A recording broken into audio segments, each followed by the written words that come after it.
তুফানের অগ্রিম টিকিট বিক্রি করা শুরু হয়ে গেছে। ঈদের আর মাত্র রয়েছে 10 দিন বাকি। 10 দিনের আগে কিন্তু টিকিট বিক্রি করছে উড়াদুরা। হল মালিকরা তো অনেক এক্সাইটেড এই তুফান সিনেমাটি নিয়ে। আপনারা জানেন রাজকুমার সিনেমা রিলিজ পাওয়ার আগে 10 থেকে 15 দিন আগে টিকিট বিক্রি করা হয়েছিল 40%।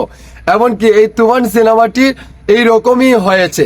তুফান সিনেমাটি এইরকম ধামাকা দিবে আমরা কিন্তু জানি। টিজার ট্রেলার টাইটেল সং দেখে আমরা বুঝতে পারছি তুফান সিনেমাটি কেমন হাইপ তুলেছিল। এমনকি শাকিব খানের প্রথম তুফান সিনেমার এই যে পোস্টারটা দিয়েছিল সেটা থেকে আমাদের নেটিজেনরা অনেকভাবে প্রশংসা করেছে তুফান সিনেমাটি নিয়ে। শুটিং দেখেছে, সবকিছু মিলিয়ে এভরিথিং। এবার ঈদুল আজহায় আসতে যাচ্ছে তুফান সিনেমাটি। আপনাদের কাছে কেমন লাগছে এই বিষয়টি আমার এই ভিডিওর কমেন্ট বক্সে জানাবেন। সো শাকিব খানের এই যে টিকিট বিক্রি করা অলরেডি শুরু হয়েছে, প্রায় % মতো এই পর্যন্ত এসে দাঁড়িয়েছে।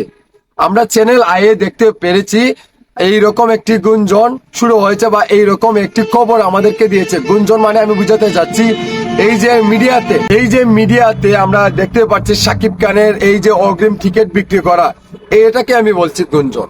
কারণ এটা এত হাইপ তুলেছে, কারণ কল্পনার বাহিরে।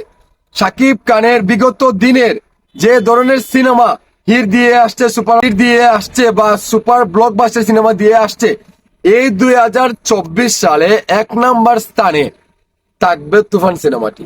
এইরকম সিনেমা আর কখনো হয় নাই শাকিব খানের ক্যারিয়ারে। শাকিব খানের ক্যারিয়ারে ফার্স্ট টাইম এইরকম একটি সিনেমা নির্মাণ করা হয়েছে রায়হান রাফি পরিচালক।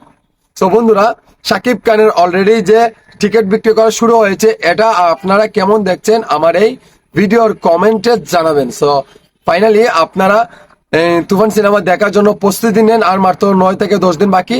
আপনারা সবাই, আমরা সবাই গিয়ে একসাথে এটা উপভোগ করব, আনন্দ উৎসব করব। সিনেমা মানেই তো একটা আনন্দ বিনোদনের জায়গা। সো বন্ধুরা, যদি ভালো লাগে অবশ্যই একটা লাইক দিবেন, আমার এই চ্যানেলটি সাবস্ক্রাইব করবেন। ভালো থাকেন, সুস্থ থাকেন, আল্লাহ হাফিজ, আসসালামু আলাইকুম।